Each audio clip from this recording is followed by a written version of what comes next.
o investimento bom de hoje já não é o de amanhã ou do minuto seguinte, né? As coisas mudam de um minuto para o outro. Hoje existem muitas economias. Economia azul tem a ver dos oceanos, economia verde com o meio ambiente, economia laranja criativa, economia do cuidado. E eu falei, puxa, por que não uma economia preta? Quando a gente lança o nosso primeiro produto de investimento, foi pensando também em acessibilidade, porque até então a população preta periférica não estava acostumada a investir, né? O sistema financeiro precisa deixar de olhar a equidade como um pilar de diversidade, começar a olhar como um pilar estratégico de mercado. A gente tem um olhar na construção de produtos e serviços olhando muito para especificidades, como que a gente vai atender demandas específicas que o mercado não atende. Isso é muito importante a gente colocar no debate, porque isso tudo é que vai permitir um consumo consciente, um consumo sustentável e um consumo mais inclusivo. Você já parou para pensar como a geração em que você nasceu influencia seus sonhos e decisões financeiras?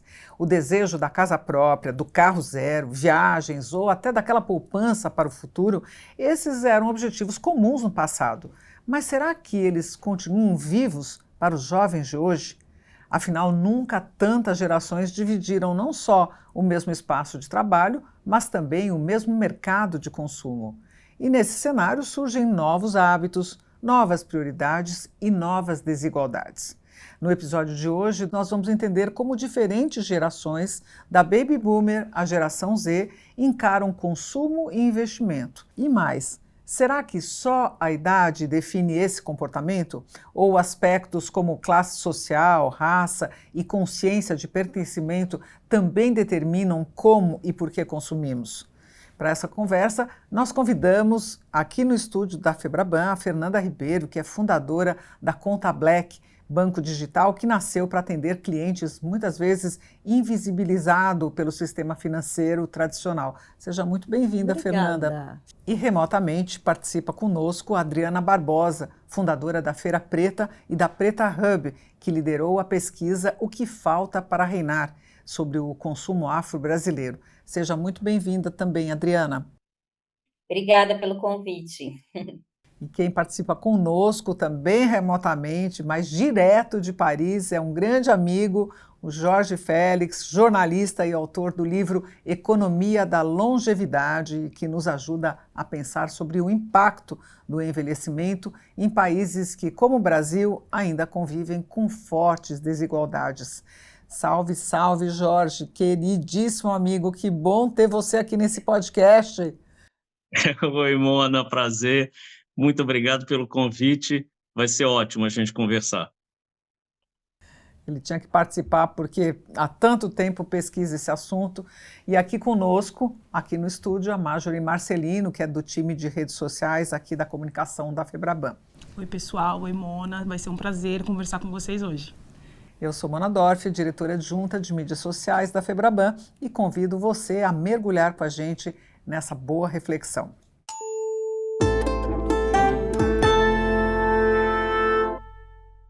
Jorge, vamos começar com você primeiro, você que é estudioso, como eu disse, do envelhecer há tanto tempo.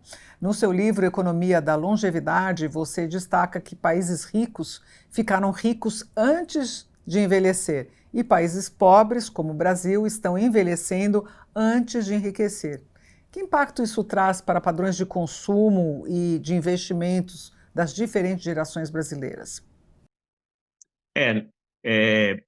Na verdade, eu coloco, né, essa máxima que é muito citada, que é muito falada aí por todo mundo, mas para destacar um aspecto, que o importante não é o tempo, não é o tempo que esses países vão levar para envelhecer e que os outros países tiveram mais tempo, né, os países ricos, mas em qual economia nós estamos envelhecendo. Nós, do Hemisfério Sul, como você destacou, com todas essas desigualdades, não é? Desigualdade social, desigualdade racial, desigualdade de gênero, desigualdade regional, de territórios. não é? Então, essa questão estrutural, é isso que eu tento destacar no livro, ela é mais relevante, mais importante do que o fato de um país ter envelhecido, ter demorado mais tempo para envelhecer, não é? Para sua população envelhecer, e os outros países que estão envelhecendo num ritmo mais acelerado. Isso muda tudo, porque esses países ricos, eles tiveram outro histórico, outra economia, uma economia desenvolvimentista, desde o final do século XIX, mas também no século XX, principalmente depois da Segunda Guerra Mundial, e que possibilitou uma presença, uma participação muito grande do Estado, a construção de uma grande rede de proteção social, que faz com que esses países, a população idosa desses países hoje, né, tenha um poder de compra, um bem-estar muito maior do que o que está acontecendo com os países do hemisfério sul, que também estão envelhecendo, no caso o Brasil, também envelhecendo num ritmo acelerado sob essa economia que é totalmente diferente do século passado. Pergunta agora para Adriana e Fernanda, esse sonho antigo da casa própria ainda é comum, é prioridade? O carro zero ainda simboliza para alguns conquista, status? O que mudou de uma geração para outra? Vamos começar com você, Adriana. Primeiro, agradecer o convite para estar aqui fazendo essa prosa aqui com vocês. Olha, nas pesquisas que a gente tem feito sobre consumo da população negra, a casa própria ainda é um sonho para a população negra, assim, né? Acho que não só a população negra, mas também, de uma forma geral, a população de baixa renda. A gente fez uma pesquisa sobre sonhos da população negra em 2023 com o Instituto Locomotiva, e a gente perguntou sobre sonhos, e o primeiro era a questão da casa própria e o segundo, empreender. Então, isso não mudou muito, né? As pessoas ainda querem adquirir esse grande sonho da casa própria, ainda ter essa questão do acesso ao carro, até porque o consumo para a população negra no Brasil, ele se deu e se dá de uma forma diferente da população em geral. Muitas coisas chegaram para a população negra de forma tardia, né? O mercado demorou para perceber a população negra enquanto consumidora. Então, esse processo de acesso ao consumo é um fenômeno ainda recente para esse recorte da população. Então, o ponto de partida para a gente no consumo, ele também é diferente. Eu acho que eu quero complementar o que a Adriana trouxe, trazendo alguns dados da nossa base, né? E obviamente a nossa base ela é enviesada porque são pessoas que já olham para investimento e já têm acesso a algum tipo de educação financeira. E sem dúvida alguma, o sonho da casa própria ainda está muito próximo de cada um deles, tanto que a gente tem uma metodologia de aporte a investimento, considerando quais são os principais sonhos. E daí, quando a gente entende a nossa base, a maioria deles ainda sonham com a casa própria. Acho que vale a pena trazer um ponto, é que o tipo dessa casa própria, onde essa casa própria seria, ele vem se modificando com o passar do tempo, né? Então, quando a gente olha, e isso também traz um ponto de inflexão importante, que é a ascensão da população negra e periférica, que se deu nos últimos anos com acesso a cargos de liderança e programas afirmativos. Então, essas pessoas que antes queriam residir na periferia, elas querem buscar casas, mas em outros lugares mais próximos ao centro. Uhum. Super interessante, porque assim, vocês já encaminharam um pouco aqui, a gente aprofundar pensando em Brasil mesmo. Quando nós falamos de Brasil e consumo, né, brasileiro, não dá para a gente separar, né, idade, raça e classe social, né? Isso são fatores que interferem diretamente. Então, eu queria começar com a Adriana. A sua pesquisa, ela aponta um pouco que o racismo impõe barreiras diretas ao consumo afro-brasileiro. Você pode explicar para a gente um pouco quais os principais achados e aprendizados do estudo? Sim, com certeza. A gente fez uma pesquisa encomendada pela TV Globo uns anos atrás, e a pesquisa era o que falta para reinar, né? Como é que se dá os hábitos e consumos da população negra no Brasil. E saíram muitas dimensões, mas uma tem a ver com essa questão da discriminação racial. A experiência da compra de uma pessoa negra, quando ela vai comprar, o que acontece quando ela é perseguida numa loja, quando olham para ela e já oferecem para ser parcelado a compra, ou mesmo quando não reconhece quais são as especificidades desse público e não oferta uma experiência de produto. São barreiras que foram construídas ao longo dos anos, né, por todo o processo histórico, da forma como se deu o processo de colonização no Brasil, e lembrando que a gente só tem 13 décadas pós-período da abolição. E a gente começa a olhar para a população negra enquanto consumidora no final da década de 90, início dos anos 2000. Então, hoje, né, Fernanda traz isso, a população negra movimenta 1,7 trilhões, mas o mercado reconheceu isso de maneira muito tardia, e a gente não tem isso de maneira tão ampla assim. Eu lembro que quando uma marca de maquiagem criou um BB cream para pele negra, foi um estouro, assim, porque era a primeira vez, e isso no início dos anos 2000, era uma marca olhando a população negra para um produto específico, e na rede social era uma enxurrada de elogios. Mas teve um depoimento que chamou a atenção, que foi, ai, que legal, vocês criaram um tom para pele negra que só pega, vai até o tom da Thaís Araújo, não pega uma tonalidade de uma tez mais escura como uma Lupita, né, que é uma atriz estrangeira. E aí veio uma enxurrada de reclamação. Então, essa experiência do consumo da população negra, ela ainda não chegou na sua plenitude. A população negra tem especificidades que está atrelado ao seu processo de representação, de fortalecimento de identidade, e à medida que essa população se reconhece como negra, ela vai reivindicar do mercado essas experiências ou esses produtos que qualifiquem essa identidade. Não é à toa que a gente tem movimentos como afroconsumo, como black money, porque durante muito tempo o mercado não reconheceu. E aí não está só no processo de discriminação quando você vai numa loja, mas é no que o mercado está oferecendo enquanto produto e como ele comunica os produtos para essa população. Dá para ver que tem muita coisa, né? E acho que conectando um pouco o que a Adriana falou, ela falou sobre as especificidades, né, da população negra, deu um exemplo também de produto crédito. Queria que você falasse um pouco, Fernanda, como a Conta Black traduz essas realidades e as soluções financeiras para a população. Sim, acho que desde os primórdios, desde o day one da Conta Black, um dos nossos princípios é trabalhar a partir dessas especificidades.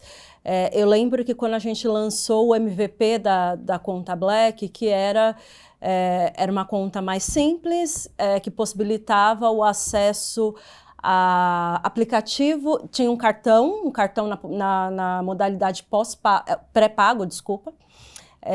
E isso possibilitou uma parte da nossa base que até então não tinha acesso a aplicativos de mobilidade de veículos e aplicativo de alimentação, porque quando isso eu estou falando de 2017, 2018, a única forma de pagamento desses aplicativos era cartão de crédito, e óbvio, como a gente está falando sobre acesso a crédito, a população negra não tinha o crédito como um todo.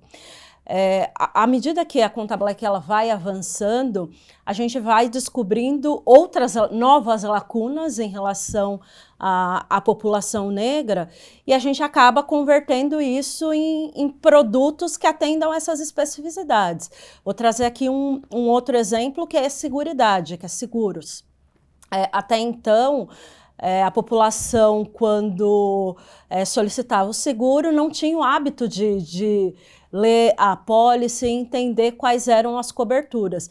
E muitas vezes, quando a população negra, em especial, negra e periférica, se via acometida no processo de fazer o sinistro, muito por conta de incêndio e enchentes, que são especificidades da periferia, que acontecem lá e, infelizmente, são predominantes, elas notavam que os seus seguros, que elas estavam pagando há muitos anos, quando tinham seguros, não cobriam esse tipo de necessidade, que era uma necessidade específica.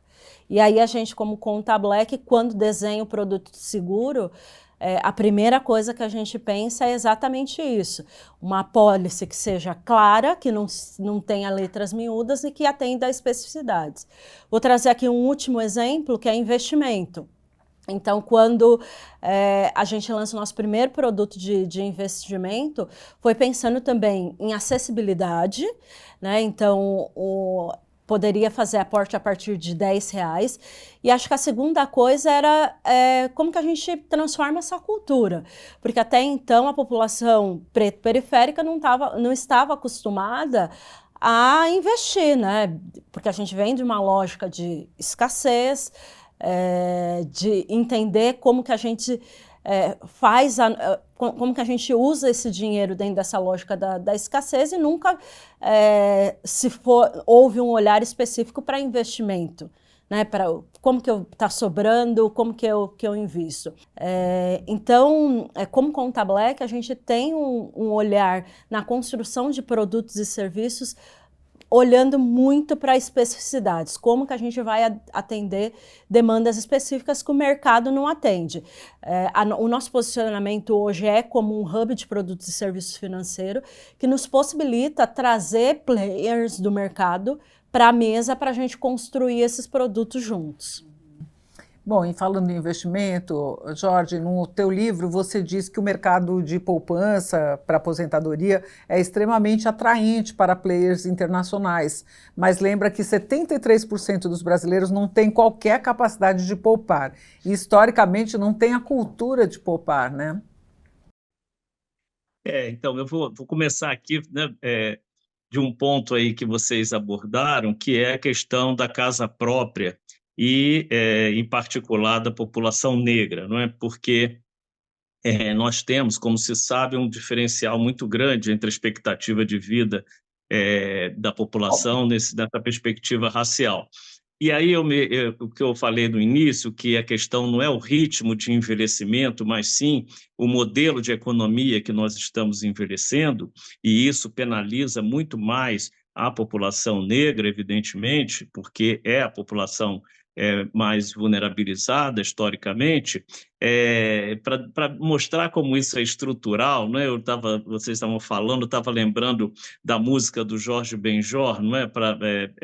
Por que é proibido pisar na grama? Que ele tem esses dois versos, né? Eu preciso de uma casa para envelhecer, mas eu também preciso fazer investimentos. Não é? Então, aquela música que é um grito da população negra de 1971, não é? Ela já mostra essas dificuldades. Não é? Toda educação ela deve ser prioritária.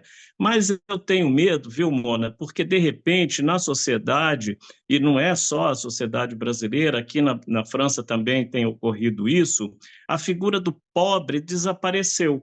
E, de repente, as pessoas, como você falou, elas não têm capacidade de poupança, elas ganham pouco, tudo porque elas não têm, se endividam, né, que é o meu objeto de estudo hoje, se endividam porque ela não tem educação financeira. E no caso do Brasil, isso está longe de ser a verdade. Né? Nas nossas pesquisas, a gente tem visto, eu entrevistei aí para a minha pesquisa as mulheres idosas da periferia, de Vila Missionária e de outras periferias de São Paulo, como estou fazendo aqui na França, e a gente vê que a questão crucial não é a educação financeira. A questão crucial é que você precisa, principalmente para a questão da casa própria, isso que eu queria fazer o link, você precisa de uma atuação do Estado, porque esses países onde a gente vê as pessoas idosas com maior poder de compra, a gente não pode esquecer, eles tiveram um programa habitacional,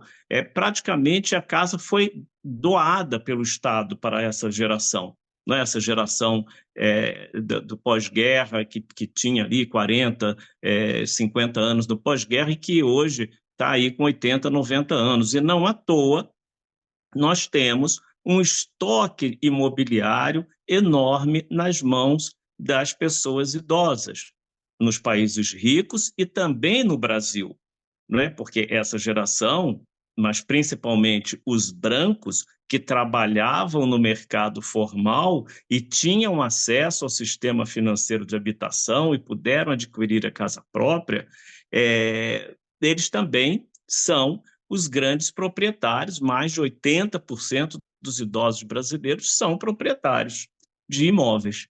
Então, isso altera toda a correlação de força para o consumo, porque a base para o consumo é você ter onde morar, né? A base de toda a economia, não só, só a palavra economia já explica isso, né? Porque oiko é casa, é o estudo da casa, o estudo da economia do lar que forma a palavra economia na sua origem grega. Então, essas questões, eu acho, quando a gente fala do consumo e das desigualdades em relação ao consumo e da capacidade de amealhar poupança para a velhice, nós temos que pensar em todas essas questões históricas que, infelizmente, o Brasil vivenciou e ainda herdou, não é? Historicamente, aí, com várias questões da sua população. Agora, minha pergunta para a Adriana, né? Um dos pontos fortes da sua pesquisa é mostrar como o consumo pode ser uma ponte ou uma barreira. Você pode explicar para a gente esse conceito, essa ideia, como está aplicada na pesquisa? Sim, com certeza. Adorei o que o Jorge traz, trazer essa dimensão do processo histórico para essa conversa do consumo, porque realmente ele vai determinar muito essa relação de força, né, do consumo e a economia. Assim, na pesquisa, o que a gente conseguiu compreender é que consumo, ele é uma linguagem, ele vai dizer um pouco do que a gente é, o que a gente representa, quais são as nossas aspirações. Quando uma pessoa negra, ela vai para uma loja, ela não consegue se ver representada, ela é perseguida na loja, ou o crédito é negado sem nenhuma justificativa, por exemplo, quando você vai fazer uma tomada de crédito num banco, ou quando o produto não reconhece, por exemplo, o nosso cabelo. Eu lembro na época, sei lá, no início da Feira Preta, os produtos na gôndola, shampoo para cabelos rebeldes, dome os seus cachos. Então, já existia uma comunicação ruim do que representa a população negra. E aí, essa forma, né, ela passa a ser uma barreira que o mercado coloca, que é o processo de discriminação. Agora, mas quando o consumo vira ponte, é quando acontece o processo do processo da inclusão. É quando o mercado reconhece essas especificidades, reconhece essa identidade, e essa identidade muito associada à dignidade. Então, eu vejo, por exemplo, né, a Zica do Beleza Natural, quando ela começou, que era isso, era o mercado trazendo produtos para cabelos rebeldes, dome os seus cachos, e aí depois veio a Zica do Beleza Natural como uma mulher negra, olhando a experiência dela enquanto mulher negra, desenvolvendo um produto ali e na Feira Preta, que é um lugar de consumo, a gente consegue ver isso na prática. Cada empreendedor negro que consegue traduzir os aspectos dessa cultura, dessa identidade, ele vai criar produtos e serviços que vai afirmar essa identidade, que vai afirmar essa beleza, que vai afirmar os corpos, né? o desejo dessa população. E aí consumir dentro dessa cadeia, ele também passa a ser, dessa cadeia produtiva de pessoas negras que empreende, né, pessoas negras empreendendo para a população negra, para atender esse consumo, também é falar de redistribuição de poder econômico, é quando você começa a equilibrar essas forças que o Jorge traz, e não é à toa que nos últimos anos a gente tem se dedicado a produzir essas pesquisas, e mais recentemente a gente está olhando mais o processo de advocacy de políticas públicas, a ponto da gente cunhar um conceito da economia preta. Hoje existem muitas economias, economia azul tem a ver dos oceanos, economia verde com meio ambiente, economia laranja criativa, economia do cuidado. E eu falei, puxa, por que não uma economia preta? Porque é lá onde está esses saberes ancestrais, onde se traduz o processo do aspecto cultural em produtos e em serviços sendo produzido por pessoas negras e para pessoas negras. Então, tem um lugar aí de ponte, não só de barreira, né? O mercado precisa entender que o Brasil mudou, o contexto mudou, mesmo quando, né, a primeira pergunta da casa própria, a forma como a população negra hoje vê o sonho da casa própria, está totalmente associado com as políticas, por exemplo, de habitação hoje, né? As pessoas que conseguiram acessar essas cartas de crédito hoje para acessar essa casa própria, o que não era possível no passado. Então, tem uma mudança em curso importante que o mercado precisa entender aonde ele não é barreira e como ele pode criar ponte. Que reflexões importantes vocês estão trazendo. Muito legal, gente. Sim, essencial. E eu também penso muito no meu processo de envelhecimento. E eu queria aproveitar e passar para o Jorge uma pergunta.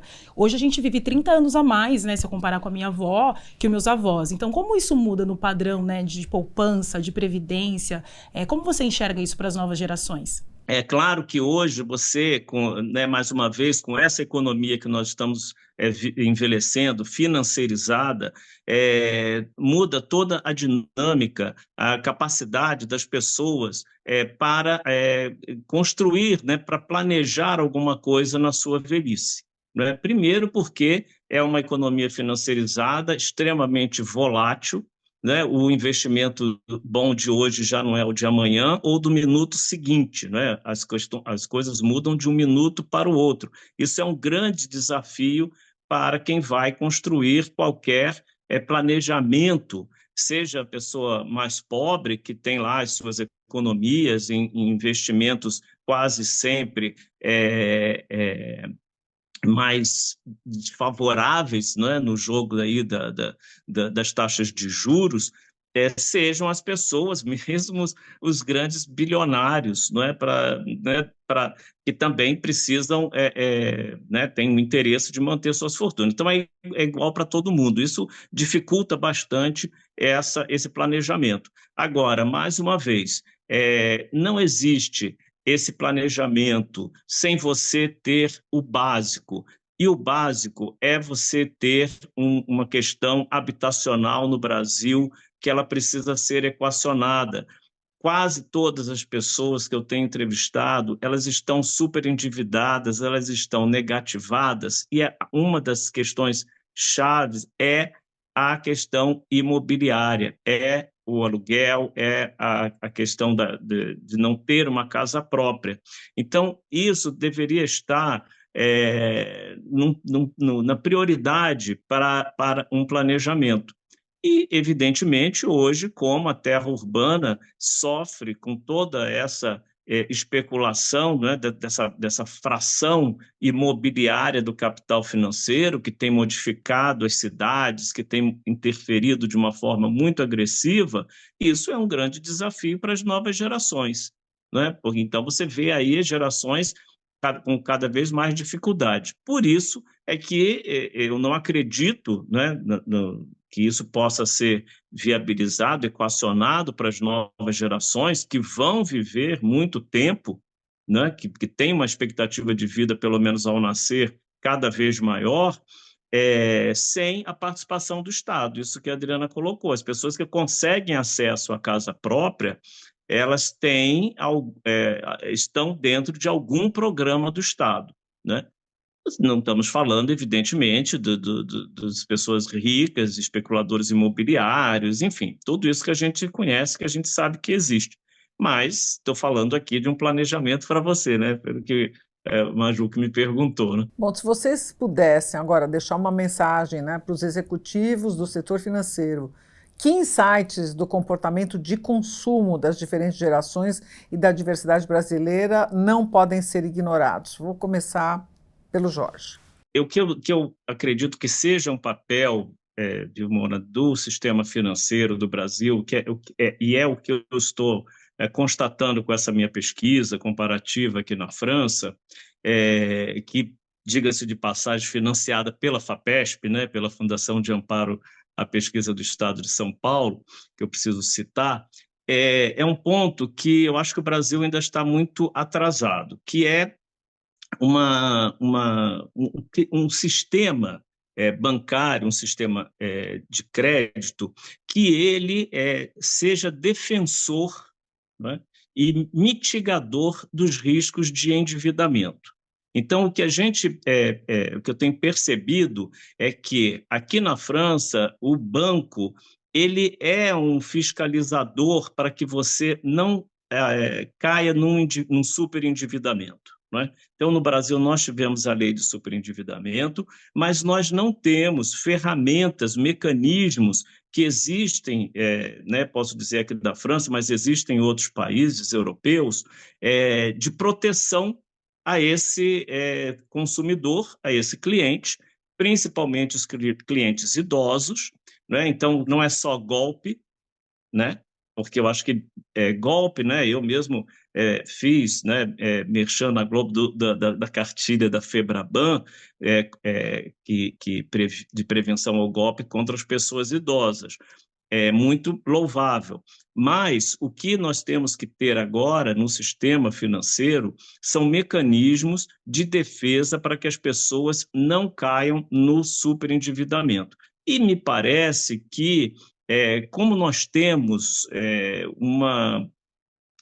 sempre que é de certa forma verdade, mas sempre nós temos somos regidos por essa ideia de que falta crédito no Brasil, precisamos conceder crédito, e os próprios governos, sucessivos governos, foram colocando isso como uma estratégia para o desenvolvimento econômico e para o crescimento econômico.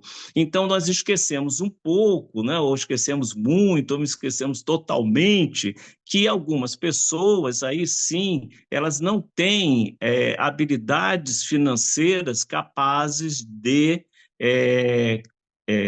planejar essa tomada de crédito e acabam super endividadas.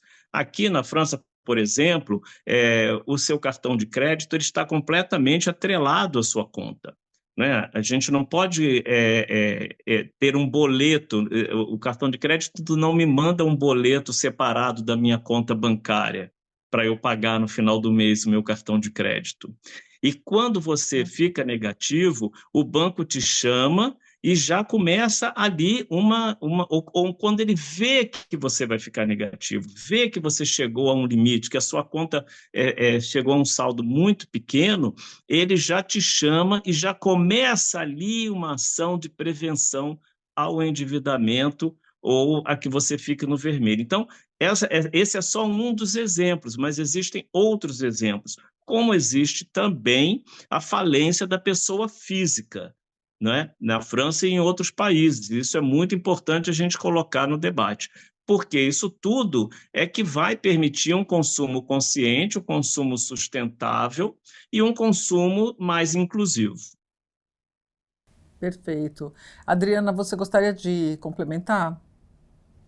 Sim, nesse processo das políticas públicas, quando eu comecei atrás, eu fui entender, primeiro que era isso, né? A gente está criando o marco regulatório do empreendedorismo negro no Brasil e a gente está focando em dois eixos, um é acesso a crédito e outro é compras públicas e compras privadas. Quando eu comecei a mergulhar no tema, eu comecei a falar com bancos e falei, puxa, qual é o problema, né? Por que a gente não consegue evoluir nessa questão do crédito ser mais negado para a população negra? Aí eu fui entender da questão dos dados, da produção de dados, né? você não tem quesito cor. O banco não sabe, não consegue entender, rastrear quem é quem, né? Enquanto seus clientes. E aí, eu fiz uma conversa com o MEMP, que é o Ministério da Micro e Pequena Empresa, e aí eu lembro que o técnico falou assim, nossa, é verdade, a gente nunca pensou nisso. Eu falei, por exemplo, por que não ter quesito cor no MEI, né?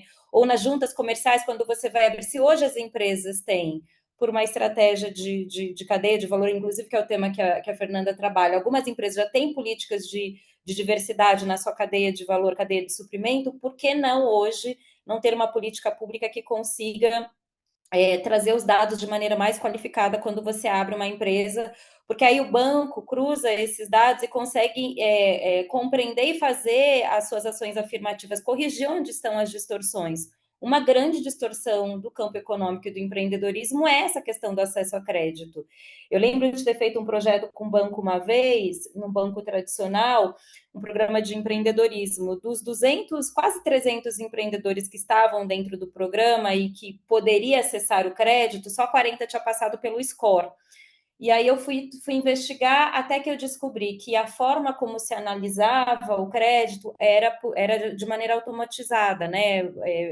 Por um robozinho, como se fosse uma inteligência artificial, e que esse robô discriminava os CEPs desses empreendedores que estavam alocados em regiões periféricas. É a mesma coisa da história do seguro de risco.